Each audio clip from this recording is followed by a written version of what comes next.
ربنا اغفر لي ولوالدي وللمؤمنين يوم يقوم الحساب ولا تحسبن الله غافلا عما يعمل الظالمون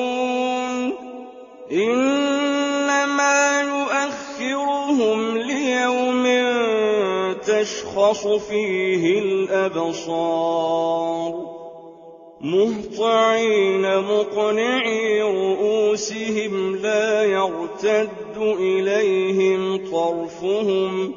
وأفئدتهم هواء وأنذر الناس يوم يأتيهم العذاب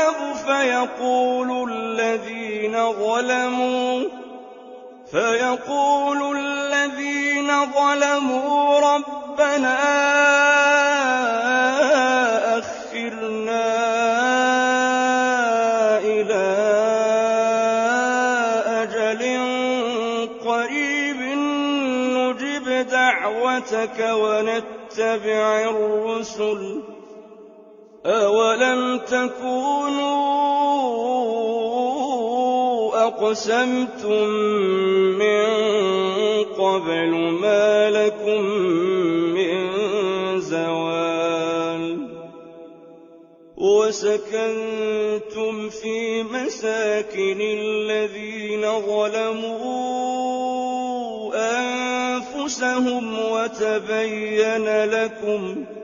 وتبين لكم كيف فعلنا بهم وضربنا لكم الأمثال وقد مكروا مكرهم وعند الله مكرهم وإن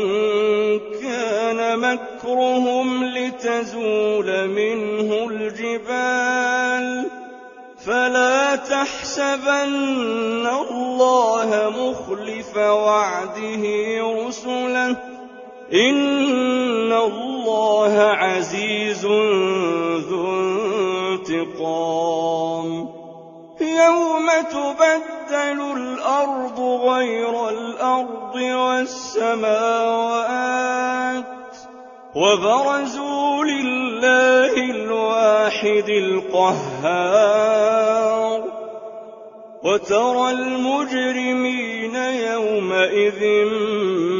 مقرنين في الأصفاد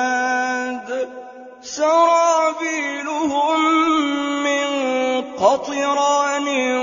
وتغشى وجوههم النار ليجزي الله كل نفس ما كسبت